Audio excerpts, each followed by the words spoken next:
तो हमारा मेन उद्देश्य है आज का प्रेस वार्ता का कि बिहार में हम लोगों को जो अभी जो पोजीशन है मधुमक्खी पालकों का, जो 40% मधुमक्खी पालक बचा हुआ है, इसको बचाने के लिए सरकार को आगे आना पड़ेगा। दूसरा नंबर बात यह है कि जिस तरह से किसानों के फसलों का एमएसपी तय किया जाता है, उस तरह से शहद का भी एमएसपी तय की जाए। क्योंकि हमारा कोई एमएसपी नहीं है, हमारा कोई मार्केट नहीं है, इसलिए हमें दलाल के द्वारा शहद बेचना पड़ता है। और उसमें जो है कि दलाल मोटी मुनाफा के चक्कर में हम लोगों को जो है कि से वो समाप्त करने पर लगे हुए हैं।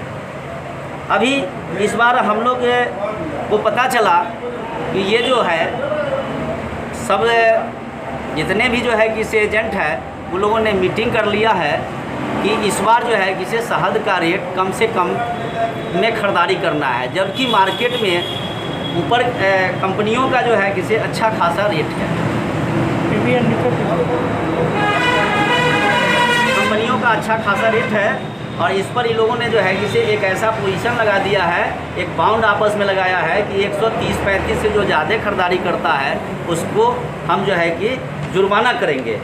और पालक के पास ये स्थिति हो गया है कि इस बार जो है कि जहाँ पर 4 टीना निकलता था वहाँ जो 1 टीना निकला है, यानी कि 1/4 शहद का उत्पादन हुआ है और खर्च जो है कि इसे 3 गुना बढ़ गया है।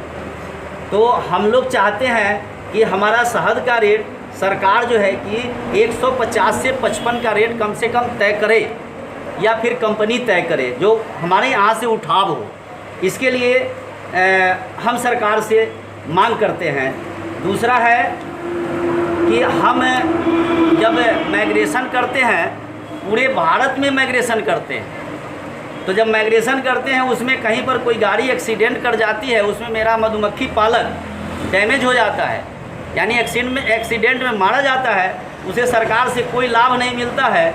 तो हम चाहते हैं कि हमारे मधुमक्खियों का बॉक्स का और मधुमक्खी पालकों का सरकार इंश्योरेंस करे।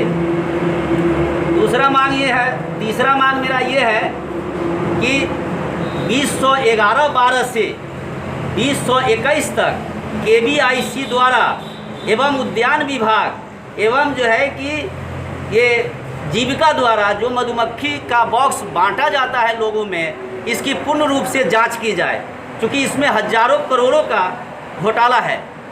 हम चाहते हैं कि इसकी जो है कि से उच्च स्तरीय जांच कराई जाए, क्योंकि ये लोग मधुमक्खी किसको देते हैं किसको नहीं देते हैं, वो मधुमक्खी पालक कहाँ गया, इसकी कोई जानकारी न सरकार के पास है न हम लोगों के पास है। और जो पालक है उन्हें कोई सुविधा आज तक सरकार द्वारा नहीं दिया गया है। संदर्भ में हम सरकार से मांग करते हैं कि इसकी उच्च स्तरीय जांच कराई जाए। चौथा मेरा मांग है कि मधुमक्खी पालक एवं मधुमक्खी बॉक्स का इंश्योरेंस कराया जाए। पांचवा मेरा मांग है कि जब हम कहीं मधुमक्खी बॉक्स लेके जाते हैं तो कुछ शरारती लोग हमें जो है किसी आकर कहते हैं कि मेरा फसल बर्बाद कर देता है, जबकि इसका सीधा उल्टा बात है कि हम लोग जो मधुमक्खियाँ लेके जाते हैं उसमें कम से कम फसल में 30 से 40% का इजाफा होता है। सरकार बड़े पैमाने पर इसका जो है कि प्रचार प्रसार करे और मधुमक्खी पालक का बचाव करने का पूरा प्रयत्न करे, पूरा व्यवस्था करे। आपको एक चीज़ मैं बताना चाहूँगा कि मेरे जो KVIC और जो है KVIC हो गया, जिसके द्वारा जो है किसे मधुमक्खी बांटा गया है, बगल के गांव है, ये गांव है पकड़ी गांव में मधुमक्खी जो शिवनाथ चौरसिया स्वर्गीय रुदल भगत, कंचन प्रसाद चौरसिया, पिता का नाम हो गया विद्या प्रसाद चौरसिया, चंदन कुमार, पिता का नाम हो गया रमेश प्रसाद, सभी ग्राम पकड़ी के रहने वाले हैं। इन सबों को जो है किसे मधुमक्खी बॉक्स नहीं दिया गया है और इनके नाम पर 40-35 बॉक्स की घोटाला किया गया है, जिसमें 2 कंपनियों का नाम मेरे सामने आया है। हम सरकार से चाहते हैं कि इस कंपनियों का नाम जांच कराया जाए। जैसे कि चाहत मधु उद्योग, छोटू राय सिमराहा चतुर्भुज के रहने वाले हैं, इनकी कंपनी है। दूसरा है नेचुरल हनी दिलीप कुशवाहा का, इस कंपनी की भी जांच की जाए। इन लोगों के नाम से जो मधुमक्खी इशू किया गया है KVIC के द्वारा, वो किन लोगों को दिया गया, कौन किसान को दिया गया और कहाँ दिया गया, इसकी पूरी तरह से जांच की जाए। हम बिहार सरकार से ये मांग करते हैं। उसके बाद हम लोग को जो है कि इधर लगातार जो है किसी कोरोना काल के कारण लमसम जो है कि से 60% माने 100 में 60 आदमी का मधुमक्खी बर्बाद हो गया। उस मधुमक्खी पालक जो है कि आज रोड पर आ चुका है, उसके पास कोई उपाय नहीं है, ना कोई माने काम धंधा है उसके पास। वो जो है कि बिल्कुल बेरोजगार हो चुके हैं। इनके रोजगार के लिए सरकार जो है कि तत्पर खड़ा हो, मदद करे। बाढ़ से जो लोग का बाढ़ से प्रभावित हुआ, जिनके मधुमक्खी बॉक्स दह गया, उनकी जो है कि उचित मुआवजा मिले, पुनः जो है कि उनकी रोजगार चालू हो सके। आपकी मांग नहीं मानी जाती है तो आगे क्या रणनीति? हमारी मांग अगर मांगनी नहीं जाती है तो हम जो है कि इसके अगला रणनीति तय करेंगे और पटना में धरना प्रदर्शन करेंगे। और धरना प्रदर्शन के माध्यम से हम सरकार को ये बता देना चाहेंगे कि अगर सरकार नहीं मानी तो हम लोग धरना प्रदर्शन के बाद भूख हड़ताल भी करेंगे।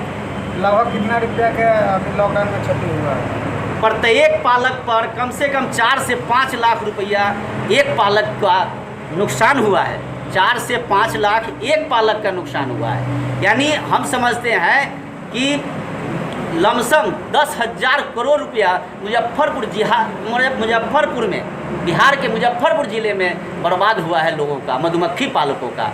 आज ये रोड पर आ गए हुए हैं, इनके पास कोई विकल्प नहीं है कि ये क्या करेंगे। अभी क्या करते हैं अभी आप लोग? अभी जो मधुमक्खी जिनके पास नहीं है, छोटा मोटा मजदूरी अगर कर लेते हैं जिससे अपना परिवार चलाते हैं। जिनके पास ना है वो भी जो है कि अपना जैसे तैसे जो है कि जी लेते हैं। लेकिन ये लोग भी ऑफिस के चक्कर लगाते हैं। एक हमने जो है कि पिछले बार बाढ़ पे का कागज़ गायब कर दिया गया और मिली भगत के, अभी लोग ऐसे मिली भगत लोग हैं कि पता नहीं चलता है कि हम लोगों का कागज़ क्यों गायब हो जाता है। अगर जांच का आदेश भी होता है फिर भी ये लोग जांच करने नहीं आते हैं। आप अपना पूरा परिचय दे दीजिए। मेरा नाम हुआ मोहम्मद सरफुद्दीन, भारतीय मधुमक्खी पालक यूनियन अध्यक्ष।